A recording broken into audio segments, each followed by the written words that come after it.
여러분들은 개가 무섭습니까? 아니면 사람이 더 무섭습니까? 다르게 질문한다면 개를 조심해야 되나? 사람을 조심해야 되나? 어떤 개냐면 vicious dog, 공격적인 개, 사람을 물어뜯는 개를 조심해야 되는가? 아니면 악한 마음을 품고 공격적인 행악자를 조심해야 될까? 이 질문입니다. 저는 개보다, 공격적인 개보다, 사람을 물어뜯는 개보다 마음에 악을 품고 공격하는 행악자, 그런 사람을 더 조심해야 한다고 생각합니다. 그 이유는 적어도 공격적인 개라 할지라도 개는 자기를 길러주고 먹여주고 개 주인은 잘 물지 않는다고 합니다. 맞죠? 그런데 사람은, 악한 사람은 자기를 길러주고 먹여주고 돌봐준 부모까지 죽이는, 이 얼마나 악한 자식입니까? 얼마 전 미국 뉴스에 미국 월스트리트 운영 자산이 약 2,200억 원에 달하는 헤지 펀드 설립 운영하던 70살 된 토머스 길버트라는 사람이 자기 아들, 그 아들이 미국 명문 프린스턴 대학에서 경제학을 전공한 아들인데 이 아들의 총 맞아서 아버지가 죽었습니다. 그 소식이 뉴스에 며칠 동안 나왔는데 얼마나 어이가 없냐면 왜 이 프린스턴 경제학 대학을 나온 아들이 왜 아버지를 총으로 쏴서 죽였느냐? 그 이유가 뭐냐?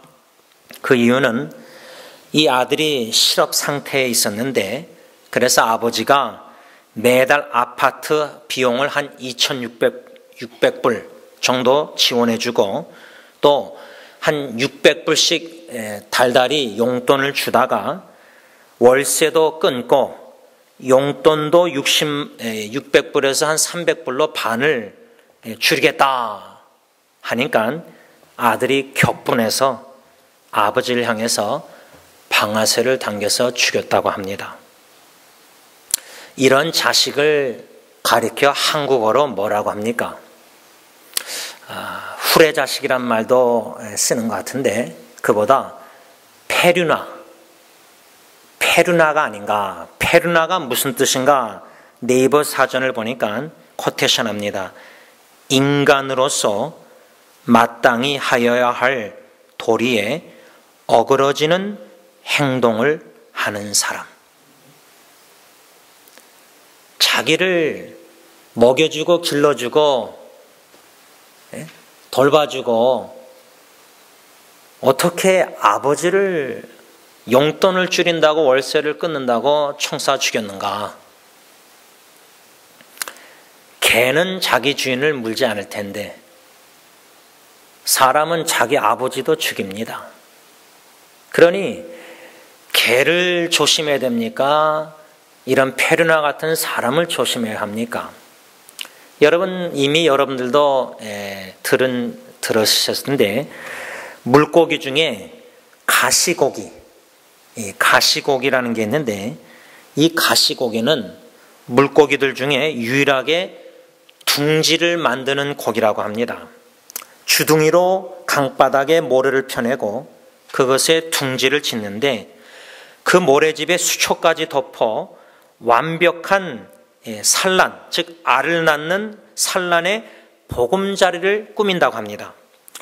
이 가시고기 수컷이 이때부터 이 새끼 알을 보호하기 위해 필사의 노력을 하는데 몸집이 큰 물고기들이 와도 처절한 싸움도 불사한다고 합니다.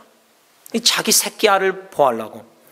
알에 산소를 공급하기 위해 부지런히 알을 넣고 꺼내는 작업도 잊지 않고, 특별히 이 가시고기 수컷은 보통 15일 동안 아무것도 먹지 않은 채 알을 보호한다고 합니다. 그리고 알이 알 속에서 새끼가 껍데기로 깨고 나오는 그 부화할 무렵에 둥지 옆에서 이 가시고기 수컷은 죽는다고 합니다. 그렇게 하다가 죽는 거예요. 그런데 영문도 모르는 치어들, 알에서 깬 지 얼마 안 되는 그 어린 물고기들은요, 무심하게도 자기 아비의 살인 줄 모르고 뜯어먹는다고 합니다. 그래서 그 아버지의 살을 먹고 성장한다고 합니다. 이렇게 가시고기는 어린이 물고기 새끼 치어를 위해서 생명을 바치고 최후에는 몸까지 내놓는다. 그래서 이 부성애로 인해서 가시고기의 부화율은 90%나 된다고 합니다. 가시고기 수컷보다 사람 어떻습니까? 이 수컷 가시고기하고 아버지 어머니 부성애 모성애를 생각할 때 비교하는 게 좀 웃길 수 있지만은 이 정도로 가시고기도 희생을 하는데, 여러분 성경을 읽다 보면요, 또 찬송가도 나오지만 찬송가에 벌레만도 못한 사람이다. 뭐 내가 그렇게 벌레만도 못할까? 근데 시편 73편을 저는 잊지 못하는데, 시편 기자 아삽이 악인의 형통을 보고 부러워해서 질시한가. 저 사람들 잘 먹고 잘 살고 마음에 원하는 보다 더 수익이 많고 교만하고, 그런데 나는 왜 이렇게 의인은 고난을 당하는가, 고통을 당하는가. 예수 믿는 사람은 부럽잖아요. 시기할 수 있잖아요. 별 큰 죄로 여기지 않을 수 있는데, 시편 기자 아삽은 성전에 들어갔을 때에 세 가지 깨달았는데 그 중에 첫 번째 깨달음이 뭐죠? 내가 짐승보다 못하구나. 이걸 깨달았습니다. 그러니까 우리의 관점으로 우리 자신을 바라볼 때는 내가 뭐 벌레만도 못한가, 내가 뭐 짐승보다 못한가.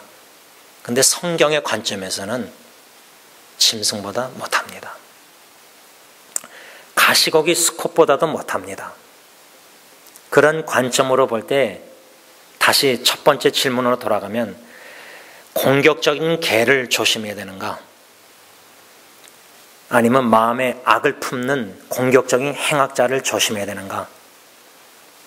오늘 본문 빌립보서 3장 2절에서 사도 바울은 빌립보 교회 성도들에게 계속해서 편지를 써내려가면서 그들의 성도들의 세이프티, 안전을 위해서, 교회의 형제자매들의 안전을 위해서 조심하라, 주의하라, 경고, 권면의 말씀을 하고 있는데, 두 번째로 누구를 조심하라고 하느냐?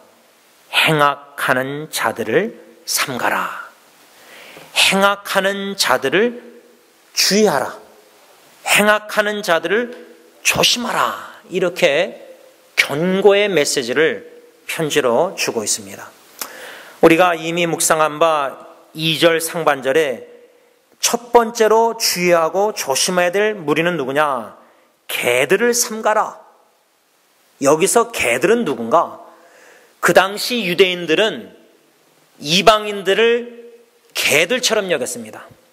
1세기 때 개들이 지금처럼 돌아다니면서 길거리 개들, 주인도 없이 돌아다니면서 쓰레기통을 뒤지면서 더럽고 추한 개들, 유대인들은 이방인들, 특별히 사마리아 호녀라 이 사람들을 개들 취급했습니다. 그런데 사도 바울은 그런 유대인들에게 너희들이 개들이다. 빌립보 교회 성도들에게, 이방인들에게 유대인들을 조심하라. 개들인 유대인들을 조심하라. 특별히 유대주의자들. 한마디로 가짜 섞인 복음, 진짜 예수 그리스도의 십자가의 구원의 은총, 예수를 믿음으로 구원받는다, 예수를 믿음으로 의롭다함을 받는다, 이것이 아니라 인간의 행위와 노력으로 율법을 지킴으로 의롭다함을 얻을 수 있다, 사람의 노력으로 구원을 받을 수 있다, 이런 주장을 하였던 유대인들, 유대주의자들을 개들이라, 그들을 주의하라, 조심하라, 그렇게 경고를 빌립보 교인들에게 하면서 3절 상반절에 하나님의 성령으로 봉사하라, 다시 말하면 하나님의 성령으로 예배를 드리라. 이 연관성이 무엇이었느냐? 유대인들처럼, 개들인 유대인들처럼 인간의 노력으로 구원을 얻는다면 우리는 하나님 앞에 예배를 드리지 않습니다. 예배를 왜 드립니까? 구원의 은총을 받은 자들, 출애굽 당시 이스라엘 백성들을 애굽에서 건져내신 하나님의 목적이 뭡니까? 하나님의 산에서 하나님을 예배케 하시고자, 예배를 하나님 앞에 드리게 만드시고자. 그래서 사도 바울은 빌립보 교회 성도들에게, 여러분, 유대인들 개들을 조심하십시오, 주의하십시오. 오히려 하나님의 성령으로 예배를 드리십시오, 이렇게 첫 번째 권면의 말씀을 빌립보 교회 성도들에게 한 후, 두 번째로, 오늘 본문 두 번째로 행악하는 자들을 삼가십시오, 주의하십시오 하면서 3절 두 번째로 그리스도 예수로 자랑하십시오. 이 연관성이 있다는 말입니다. 오늘 이 두 번째, 누구를 조심하라고 하느냐? 행악하는 자들이라 그랬는데, 이 행악하는 자들, 헬라어 원어에는 한 단어인데 그 단어의 의미를 사전에 찾아보니까 어떠한 도덕적인 의미가 있냐면 사악한, 사나운, 공격적인 마음과 행동과 인격이 나쁜, 형편없는 사람들을 조심하십시오, 그 말입니다. 자, 행악하는 자들 하면은 그 단어 자체가, 야, 행악하는 자들, 막 누구를, 아버지를 죽이고 뭐 누구를 살인하고 누구를 강간하고 막 행악하는 자들 하면은 우리가 생각하는 단어의 의미는 그렇게 아주 막 그런 사람들로 범죄자를 생각하는데, 헬라어 원어의 의미는 행악하는 자들이란 도덕적인 의미에는 사악한, 사나운, 공격적인, 이 단어의 의미가 잘 마음에 안 다가오면 마지막 세 번째 의미, 마음과 행동과 인격이 형편없는 사람들. 얼마나 교회 다니는 사람들 중에 마음과 행동과 인품이 형편없는 크리스천들이 얼마나 많습니까?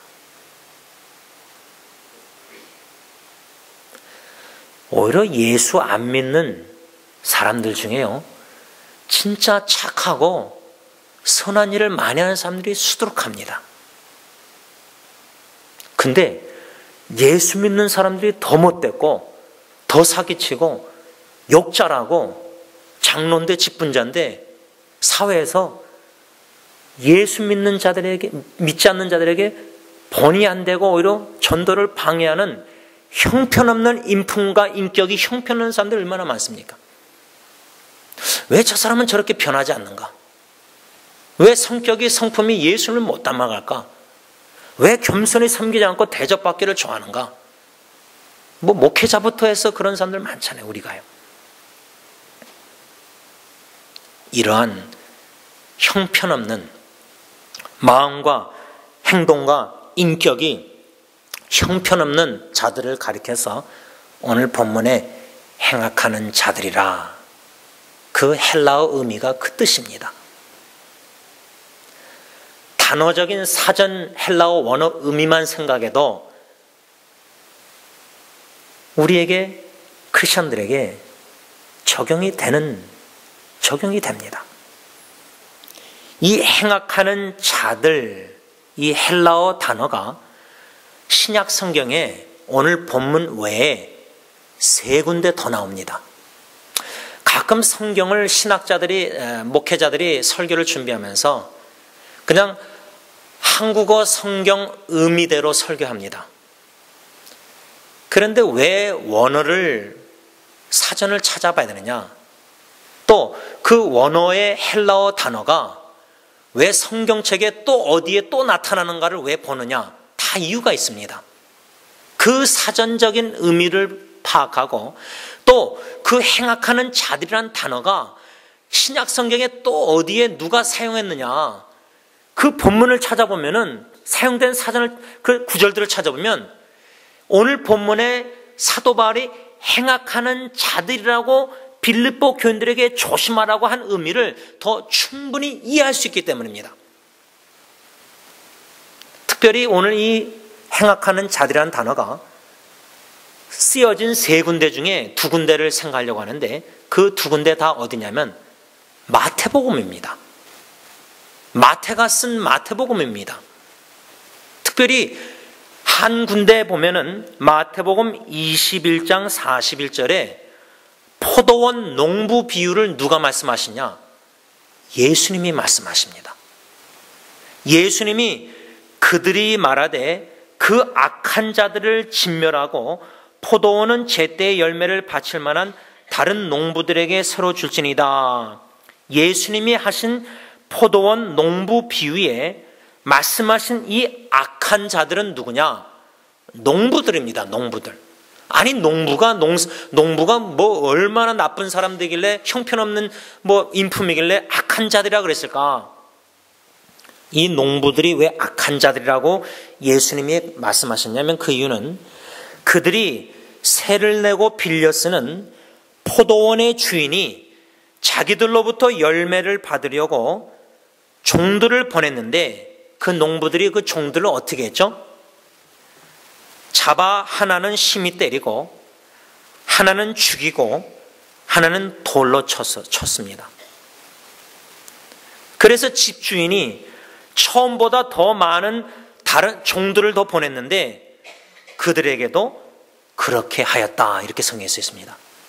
그러니 이 농부들은 자기 집 주인, 개가 주인은 물지 않지 않습니까? 근데 이 농부들은 집 주인이 보낸 종들을 죽이고 돌로 치고 때리고 2번이나 그랬습니다. 그랬을 때 마지막으로 집 주인이 누구를 보내죠? 그 농부들에게 자기 아들을 보냅니다. 아들을 보낼 때 어떻게 집 주인이 생각하죠? 이 농부들이 내 종들을 다 죽이고 때리고 했지만은 내 아들을 보내면 존대하리라. 그럴 줄 알고 보냈는데, 그 농부들은 그 아들을 죽여 그 집주인의 유산을 차지하고자 아들을 잡아 포도원 밖에서 내쫓아 죽였습니다.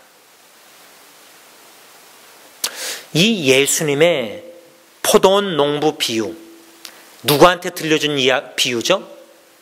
유대인들인 바리새인과 서기관들에게 이 비유를 그들이 듣고 있었어요.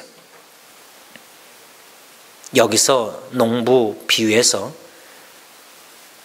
아들, 죽임을 당하는 아들,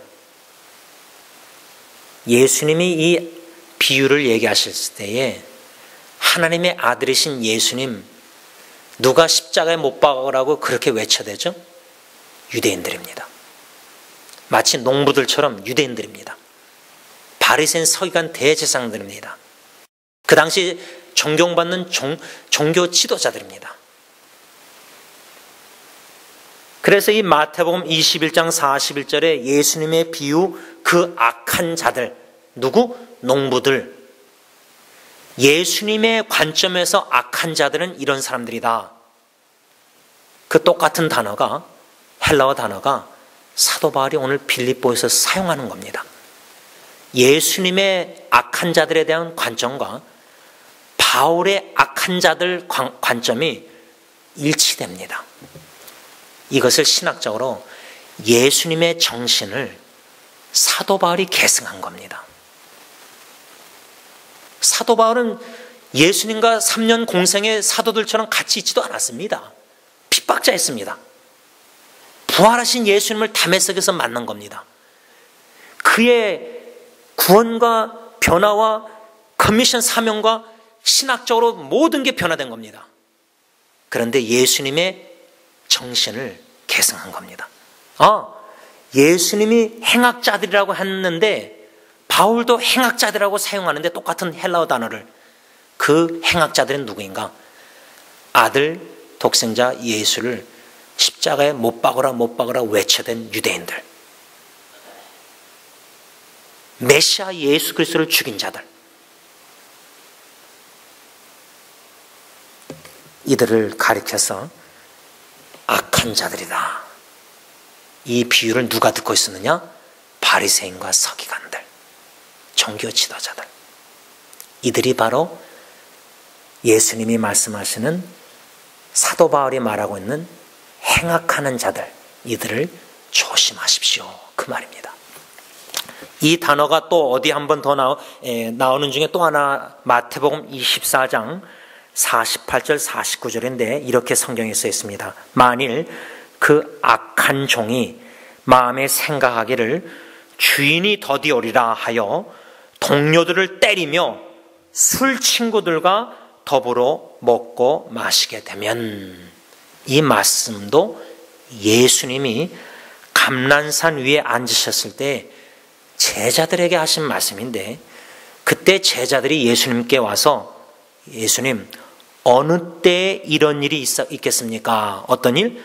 성전 건물이 돌 하나도 돌 위에 남지 않고 다 무너뜨려지리라 예수님이 말씀하셨는데, 이런 일이 언제 있겠습니까? 하면서 또 주의 임하심과 세상 끝에는 무슨 징조가 있사오리까? 이렇게 제자들이 질문했을 때 예수님의 답변, 인자의 오심을 준비하라, 충성되고 지혜 있는 종이 되라, 이렇게 45절 말씀하시면서 후에 만일 하시면서 시작하시면서 그 악한 종에 대해서 말씀하고 있습니다. 즉 충성되고 지혜 있는 종과 악한 종을 예수님은 대조하고 계셨던 겁니다. 제자들에게 가르치고 계셨던 겁니다. 너희들 충성되고 지혜 있는 종이 되어서 주의 임하심을 준비하라, 주님의 오심을 준비하라. 이 말씀을 우리에게 어떻게 적용하시냐면, 여러분 승리교회 식구들 여러분, 예수님의 재림을 준비하십시오. 지혜 있는 다섯 처녀처럼 주님의 재림을 준비하는 충성된 지혜로운 주님의 종들이, 일꾼들이 다 되십시오. 그러면서 만일 혹여나 하면서 악한 종을 얘기하고 있는데, 그 악한 종을 예수님은 세 가지로 말씀하고 있는데, 이 세 가지가 우리 크리스천들에게 적용이 되는 말씀입니다. 예수님이 보시기에 악한 종은 누구냐? 이 마태복음 24장에서 세 가지로 얘기했는데, 첫째는 악한 종은 잘못된 생각을 가지고 있는 사람이다.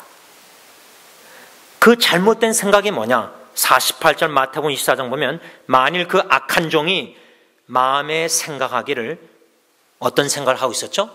주인이 더디오리라. 예수님의 재림이 더디오린다고 생각하는 크리스천들은 악한 종이라 그 말입니다. 여태까지 그렇게 생각 안 해봤는데 내가 무슨 악한 종인가? 예수님의 재림을 학수고대하면서 지혜로운 다섯처럼 준비하지 않는 게으른 종은 악한 종이라, 주님의 관점은 그 말입니다. 교회 안에 이런 크리스천들이 얼마나 많습니까? 그들을 조심하라? 그들을 경계하라? 이렇게 적용하면 너무 심한 적용입니까? 교회 밖에 외부적인 공격자들보다, 유혹자들보다 내부적인 교회 안에 우리의 신앙에 안 좋은 영향을 끼쳐서 변질시키는 그런 형제 자매들.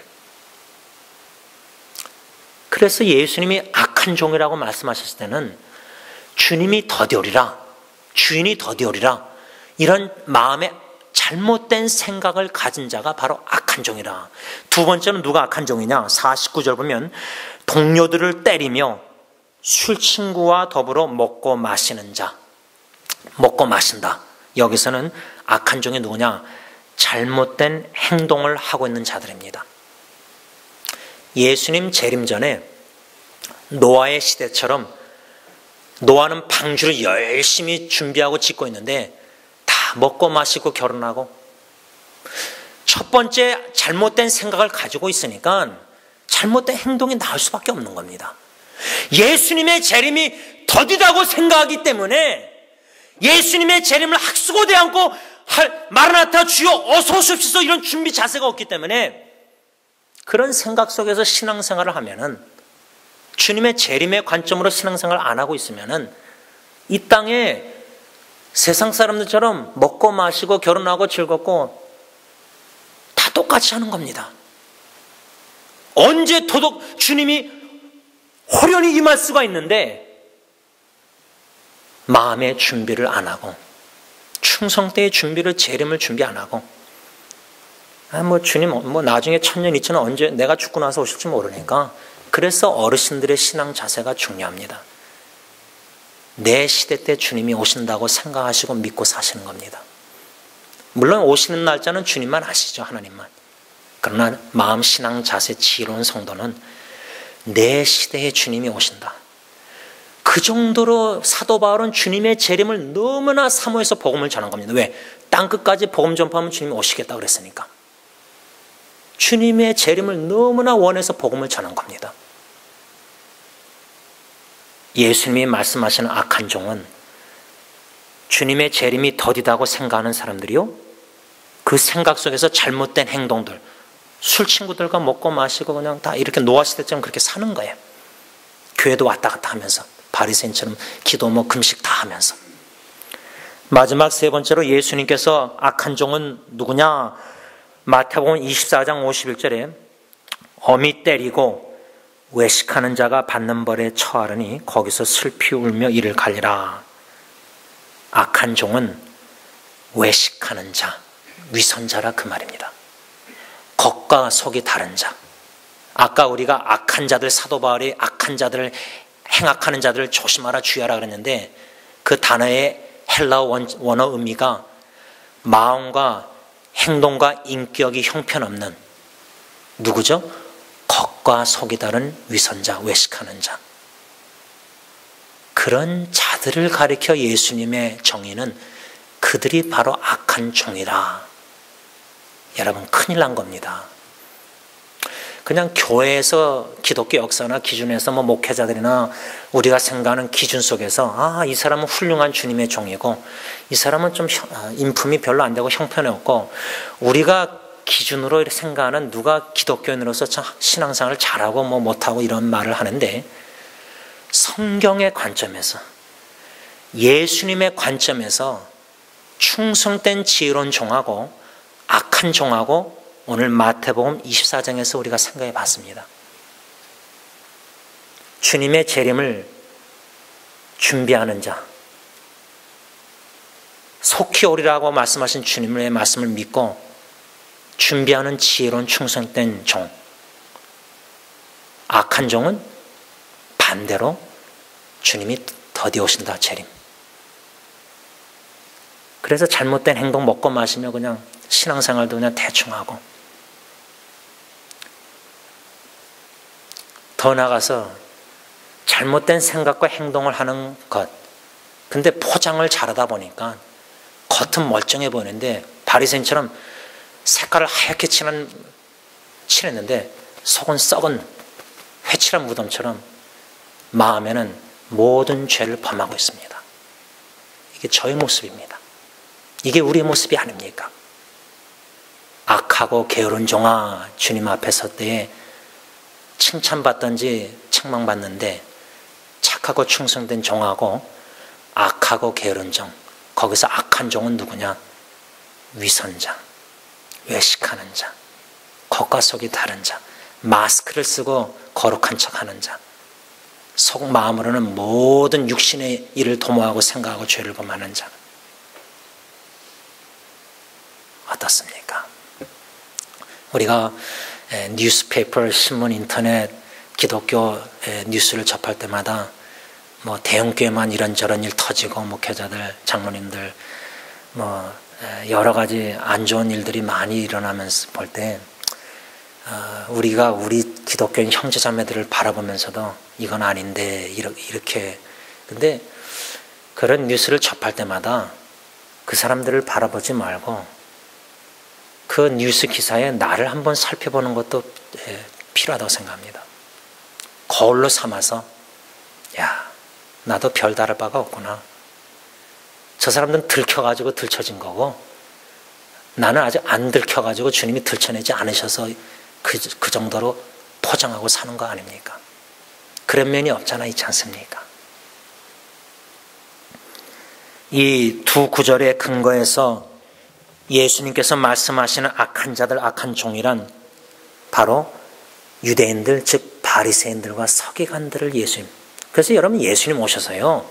마태, 마가, 누가요 보면 가늠한 여인을 면책하십니까?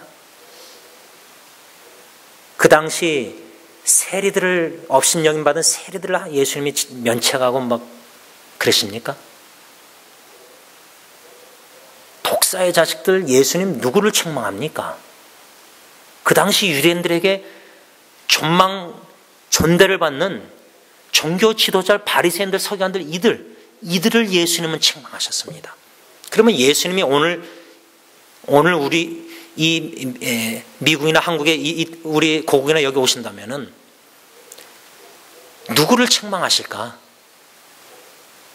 성경도 잘 모르고 우리 인봉이 할머니 체험에서 글도 못 읽고 그런데 순수한 마음으로 예수님과 교회를 사랑하다가 돌아가신 분들 근데 신학도 공부하고 뭐 박사학위도 하고 성경도 많이 알고 신학적인 지식도 있고 모태신에서 성경도 많이 알고 근데 바리새인 서기관처럼 대접받기를 좋아하고 선생이라는 칭함받기도 좋아하고 막 길거리에서 막 그냥 티를 내고 기독교인으로서 누구를 예수님이 오셔서 책망하실까? 누구를 칭찬하고 우리가 생각하는 판단하고 예수님 오실 때하고 이제 다를 겁니다. 그래서 사도 바울도 이런 예수님의 쓰신 단어 행악하는 자들 악한 똑같은 헬라어를 사용해서 오늘 빌립보 교회 성도들에게 행악하는 자들을 삼가십시오. 오늘 본문 2절에서 3번이나 삼가라, 조심하라, 주의하라 3번 얘기합니다. 왜? 성도들의 안전을 위해서 여러분들의 육신의 고통과 질병과 이거보다 영적인 신앙생활의 안전을 위해서 조심하십시오. 제발 조심하십시오. 3번이나 얘기하는 겁니다. 편지를. 그러면서 두 번째로 행악하는 자를 조심하라. 누구? 바리새인들과 서기관들, 유대인들, 종교 지도자들 그 당시에 존대를 받는 인정을 받는 그런 사람들을 사도 바울은 염두에 두고 빌립보 교회 성도들에게 그들을 조심하십시오. 경고를 하고 있다 그 말입니다. 여러분, 우리 누구 조심해야 됩니까? 그 당시 서기관들은 누구였냐면 성경 주석가 아더 핑크에 의하면 그 당시 서기관이 두 종류가 있었다고 합니다. 국가 서기관이 있었고 스크라이브, 두 번째는 교회 서기관이 있었는데 이 교회 서기관들은 성경을 해석한 일에 종사하는 사람, 율법 학자였습니다. 또 바리새인들은 누구냐? 모세 율법이 명하는 것보다 더 엄격하며 조상들의 유전에 기초를 둔 도덕법과 의식법을 만든 사람들. 그래서 유대인들에게 가장 높은 평가를 받았는데 그들의 바리새인 서기관들의 결점이 뭐였느냐? 그들은 형식적이었습니다. 그들은 외면적으로 율법을 준수했습니다. 형식적으로 외면적으로 율법을 준수했지만 또 조상들의 유전을 지켰지만 마음으로는 더러운 생각, 탐욕, 하나님에 대한 냉담한 마음, 양심에 꺼리낌이 없었다. 양심에 꺼리낌이 없는 거예요. 양심이 마비된 거예요. 죄를 지고도 양심에 찔림이 없는 거예요. 근데 표면적으로, 형식적으로, 외식적으로는 교회에서 지도자고 찬양을 인도하고 설교도 하고 다 하는 거예요. 인정을 받는 게 교회 안에서는 천사로. 왜 이러한 자들을 주의하고 조심해야 되느냐? 특별히 바리새인 서기관들은 아더 핑크에 의하면 코테이션합니다. 자신의 영혼의 순결함에 관심을 두지 않았다. 그들은 외면적 행위의 신앙이 복되고 영원한 세계를 충분히 확보할 수 있다고 생각했다. 이게 엄청나게 위험한 생각입니다. 간략하게 요약하자면 바리새인 서기관들은 율법을 지켜 행함으로 형식적으로든 외면적으로든 마음으로는 죄를 범하고 양심에 꺼리낌이 없어도 형식적으로라도 외면적으로라도 율법을 지켜 행함으로 인간의 노력으로 영원한 세계, 천국, 영원한 나라를 확보할 수 있다. 얻을 수 있다. 인간의 행위로 구원을 받을 수 있다. 영원한 생명을 얻을 수 있다. 이게 얼마나 위험한 생각인가. 두 가지로 저는 결론을 맺습니다. 왜 이런 생각이 위험한가? 첫째는 이런 생각을 가지고 신앙생활을 할 때 예수님이 말씀하신 것처럼 외식하는 자가 될 수밖에 없기 때문입니다. 외식하는 자. 여러분, 이 간격이라는 게 손을 이렇게 둘이 모아놓으면요, 이렇게 딱 붙어 있어야 되는데 이렇게 조금씩 벌리면요, 점점 벌려지면 간격이 더 멀어집니다. 내 마음과 겉과 속이 일치돼야 되는데 신앙생활 하면서 나 자신 자아성찰, 반성, 회개, 주님 앞에 바로 서지 못하면서 부지런히 자기를 쳐서 복종 안 하면은 사람의 앞에서 신앙생활하게 되면요, 사람의 눈치를 보고 사람 앞에서 그래도 예수 잘 믿는 척 해야 되니까 간격이 속 안에서는 겉과 속이 조금씩 벌어지다가 10년, 20년, 30년 그렇게 신앙생활, 그것은 신앙생활보다 종교생활이겠죠. 이렇게 벌어져서 교회 안에서는 바리새인, 집 안에서는, 직장에서는, 세상에서는 완전 딴 사람이에요. 이중인격자, 영적으로 이중인격자를 교회에서 지금 생산하고 있다 그 말입니다. 제자가 아니라. 외식하는 자들. 또 이런 생각, 인간의 노력으로 행함으로 영원한 나라 세계를 확보할 수 있다고 믿는 생각이 왜 또 위험한가? 마지막 두 번째로는 이런 생각을 가지고 종교생활, 신앙생활 하면은 공로의식이 생깁니다. 교회에서 공로, 장로, 공로 죄송하지만 저희 교회는 이제 다 없앴는데 우리가 이제 비쇼 헌법을 따르면서 한국식으로 서리집사 이런 걸 다 없앴고 물론 존칭을 우리가 하지만은 공로, 장로가 어디 있습니까? 물론 좋은 의도로 교회에서 30, 40년 섬기면서 공로를 치하하고 인정하고 좋은 뜻으로 하는 건 알지만 그를 나중에 나쁘게 받아들여서 악용해서 내가 그래도 교회에서 대접을 받으려고 합니다. 공로 장로님들이 시무 안 하고 은퇴했는데도 시무 장로님들에게 영향을 끼치고 이런 공로의식이 생깁니다. 공로의식이 생기면 교만한 가운데서 어떻게 하죠? 바리새인처럼 자기 유익을 구하고 자기 영광을 나타내고 자기를 자랑합니다. 그래서 사도 바울이 3절에 하나님의 성령으로 봉사하며 두 번째 뭐라 했죠? 그리스도 예수로 자랑하라. 이게 연관이 있는 겁니다. 여러분, 우리는 오직 예수로, 오직 하나님의 은혜로, 오직 믿음으로 구원을 받아서 우리의 삶의 존재의 목적은 오직 하나님의 영광만을 위해서 사는 겁니다. 내 영광이 없습니다. 그래서 저는 시편 말씀을 묵상하다가 너무 좋아하는 기도가 하나가 있는데 우리에게 영광을 돌리지 마옵소서, 이런 기도가 시편 기자를 드립니다. 드릴 수밖에 없어지더라고요. 왜? 위선 외식하면서 자기 공로, 자기 영광을, 자기를 내세우고 자기를 자랑하고 자기를 높이려고 하는 유혹이 너무 강합니다. 그럴 때마다 나 자신을 쳐서 십자가 앞에서 나가 잘하고 못하고 이게 아니라 나에게 초점이 맞춰지는 게 아니라 오직 예수님께 초점을 맞춰야 합니다.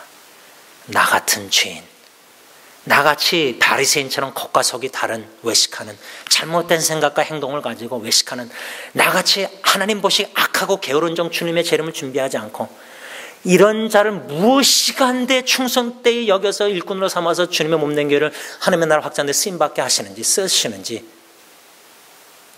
우리가 자랑할 게 있습니까? 아무것도 없습니다. 오직 주님만을 자랑하면서 일을 마치고 나서도 하나님의 은혜로 마쳤습니다. 나는 무익한 종입니다. 써주셔서 감사합니다. 예수로 나의 구세주로 삼고 그 은혜에 감사 감격하여 지혜로운 충성된 종이 되시는 저 여러분들이 되시길 바랍니다. 기도하겠습니다. 아버지 하나님, 제가 또 우리 기독교인들이 바리새인입니다. 서기관들입니다. 특별히 우리 성경을 맡은 자들이 입술은 주님을 닮았지만 너무나 설교도 가르침도 잘하는데 속으로는 음란한 죄와 도덕과 시기와 물질의 욕심과 명예욕과 소유욕과 숨기고 섬기다가 거룩한 빛에 주님이 들춰내실 때에 인정하고 회개하고 다윗처럼 철저히 회개하고 모든 죄의 결과를 다 받아들여야 되는데 우리는 걸려도 주님이 들춰내도 부인합니다. 무조건 부인합니다. 마치 정치인들처럼 우리 목회자들도 부인합니다. 내가 죄인으로서에다 인정해야 되는데 부인합니다. 그리고 또 목회를 딴 데 가서 개척하고 또 합니다. 이런 시대의 양떼들이 목 잡는 양처럼 이리저리 산을 들에 헤매면서 복음의 진리의 말씀을 사모하여 헤매고 있습니다. 이리의 밥이 사탄의 유혹의 밥이 되고 있습니다. 이런 시대를 우리는 맞이했습니다. 주님 오실 날이 이리도 가까웠습니다. 지혜로운 다섯처녀처럼 주님의 재림을 준비하게 하시고 임박한 주님의 재림 앞에 주신 달란트 충성되의 일에서 일을 못할 날이 어두운 밤이 올 텐데 충성되의 일에서 열매를 맺어서 주님 앞에 쓸 때 잘했다, 착하고 충성된 종아 칭찬을 받기 원합니다. 만일 죽어서 주님 앞에 회개할 때에 악하고 게으른 종이란 말을 들었을 때 하나님, 주님, 내가 무슨 악한 일을 했습니까? 주님을 그렇게 헌신적으로 봉사했는데 주님 보시기에 표면적으로 외면적으로 형식적으로는 섬겼는지 모르지만 중심을 보시는 하나님의 거룩한 눈빛의 관점을 볼 때 회개의 눈물이 없이 겉과 속이 다른 형편없는 인품을 가지고 평신도보다 못한 마음과 인격과 신앙을 가지고 살아갔던 모든 죄, 주님 앞에 서기 전에 깨닫고 회개하고 돌이켜 일관성, 마음과 겉과 속이 일치되는 신앙을 추구하는 저희들의 삶이 되게 하여 주시옵소서. 예수님의 이름으로 간절히 기도를 올리옵나이다. 아멘.